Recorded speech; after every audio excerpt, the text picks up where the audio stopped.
Hi everyone, and welcome back to my channel, Whatever Floats Your Boat. Today I'm going to do a book review of Ready Player One by Ernest Cline, the book, not the movie. You know that it was, well, or you don't, but there was a huge franchise movie by Steven Spielberg recently out in the cinemas. I haven't seen it, so I can only relate to the book. But the book was published in 2011. It was the debut novel, I think, by Ernest Cline. And yeah, it was a New York Times bestseller. But then again, which book isn't nowadays? I feel like every book is a New York Times bestseller, so that doesn't seem to account to anything anymore. And it is a sort of young adult dystopian work on the, so there is a platform called the Oasis, which is sort of an online avatar meetup space where you can trade, but you also go to school there, and you sort of live your life in the Oasis, and you have an avatar who walks around there, but actually you're just sitting in your living room with a haptic suit on, and gloves, and pretend to be in the Oasis, basically. And the story is set off, spoiler alert here, the story is set off with the creator of the Oasis dying, and in his will stating that he has hidden an Easter egg, which is sort of like a, as far as I understand, it's like a glitch in a game. An Easter egg in like a hidden item in the Oasis somewhere, and whoever finds it gets his multi-billion-dollar company and owns the Oasis. And there are the evil people who try to steal it from, who try to sort of get hold of the Oasis because they want to monetize it and to make money out of it, basically. And the people who it's called the IOI, and the people who hunt for the Easter egg for them are called the Gunters, which is only in as much important because I will be talking about them as well. Sorry, not the Gunters, the Sixers. What am I talking about? Just got distracted by reading. So the Gunters are people who are searching for the Easter egg, and the Sixers are the one who are Gunters for the IOI. There we go. Terminology sorted out. So James Halliday's egg is hidden there, and then I think you have to find clues in order to get the egg and stuff. And then yeah, I'll not talk to you. I won't tell you exactly what happens because otherwise it'd be boring. Now, the main character is someone called Wade Watts, who doesn't sound like a superhero by mere chance. It is because his parents were, his dad was into gaming, or into what? Into comic books. I'm so sorry. Like, I've read this really recently, but and I will talk about this more in detail, didn't really enjoy it. And whenever I don't enjoy a book, I sort of forget about it like instantaneously. But he has a superhero name because of that. And his avatar is called Parzival, and he's the first one after 7 years of hunting and no one finding the first clue, who actually gets the first key. That's actually it. So they're like 3 keys that you have to find, and when you have the 3 keys, you advance to the final riddle where you can then get the Easter egg and stuff. Good. The whole so the Oasis is this online platform, but the real world is sort of a really rundown, defunct reality in which people live in stacked up trailer parks, and people are poor and they don't have jobs, and everything's terrible. And it's not, the real reality is not really fleshed out in the book, I feel. It's not really of any importance. A very limited scenes in the real world and everything else in the Oasis, which makes it, for me, sort of unrelatable. But that is just my personal opinion. The book is also, I'm not quite sure what the mission was of Ernest Cline. It sometimes feels like huge geek orgasm, and sometimes it feels like, is it a criticism of, extensive computer consumption? Is it a utopian look into, oh, good, we would be all better off if we had the Oasis? I'm not quite sure what he's trying to achieve. The only thing that I know is that contrary to the reception, I think the general reception, I didn't really like the book, I have to say. And it's for various reasons. First of all, I hate the layout, which has nothing to do with the content, but this has a really weird layout. It's very tall and very sort of thin. It's really a weirdly shaped page. And I know that is no reason, because there are also other book formats obviously available, but I didn't like that from the start. Secondly, I think that, so I have to give like little bits of the story away as well. So spoiler alert again. James Halliday was obsessed with, even though it's set in the future, James Halliday was obsessed with 80s pop culture, and therefore everything is sort of like in the 80s. And because the Oasis is also created like places in the 80s, it sort of lived like the 80s.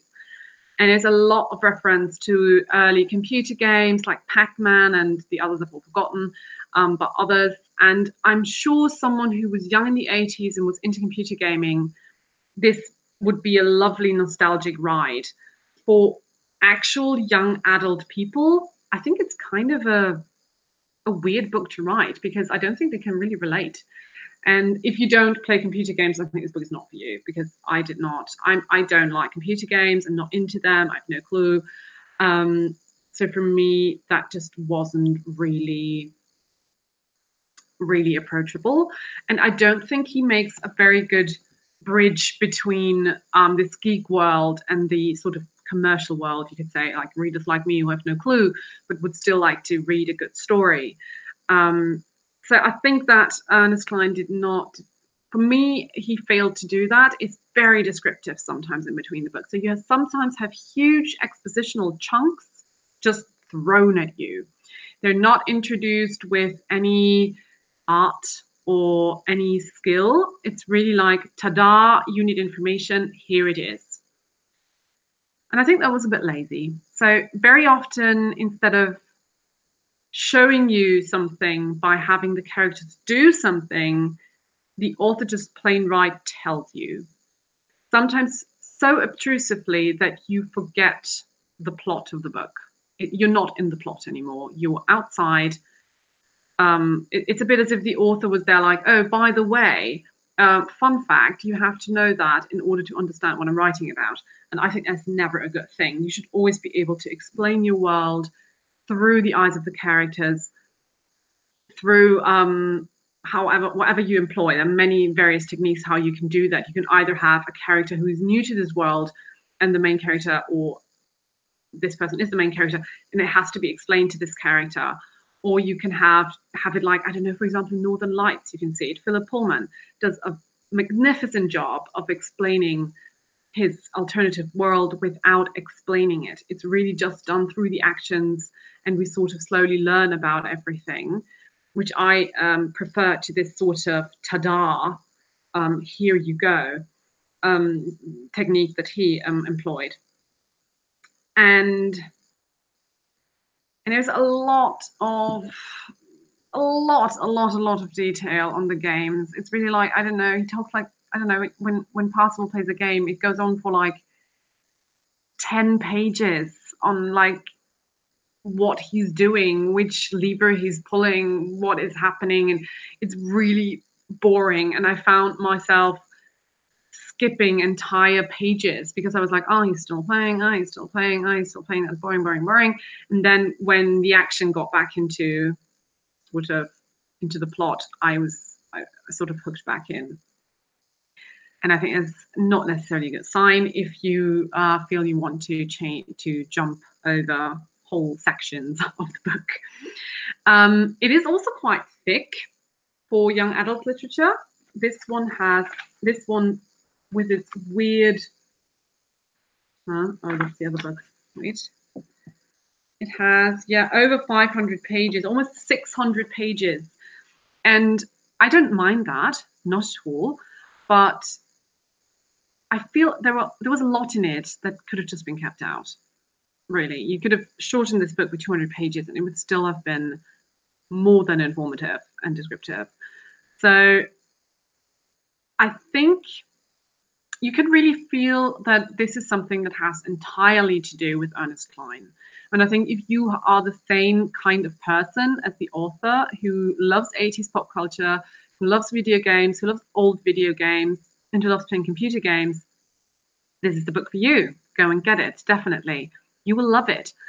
But for anyone else, it's very unrelatable. And I think it's very sad because I think there are authors who can do that. They can introduce newbie readers, like not newbie readers, but readers who are new to this sort of world into their world. So that would be just something that I would prefer generally. Yes. Yeah, that's basically, I think, it. Those were the things that I wanted to criticize. I think that also, for example, the Oasis is also explained in great detail, a little bit too much, like really how it was programmed. That is in the book. And I think it's just a little bit too much of a geekgasm. Could have been shortened a little bit. And because I think it distracts from the story. I think it does really distract from the actual story. And the actual story, I think, is not too bad. I have to give it that. I think that Parzival is a quite relatable character. There were some moments where you really felt like, oh dear, what is happening? And it has a very, very interesting, fast-paced sort of climax towards the end. But it takes a lot of time to get there. And honestly, this was also on my reading list for a university class. If I wouldn't have had to read it, I would have put it away. So there you go. It's not the best of things. I also don't. I think the writing itself is not bad. I think the writing itself is pretty enjoyable. So he's a good writer, definitely. However, as I said, structure-wise, just too descriptive, too little action, and too little action in between all of the descriptions. So yeah, there you go. Anyway, let me know what you think of it and which books you love to do. And also check out my other book reviews or other videos that I do. Also check out my blog. So I've linked everything down below. This was also part of my summer reading list 2018. I have a video where some of what I've just said is probably going to be repeated anyway. And yes, thanks for joining me today and see you next time.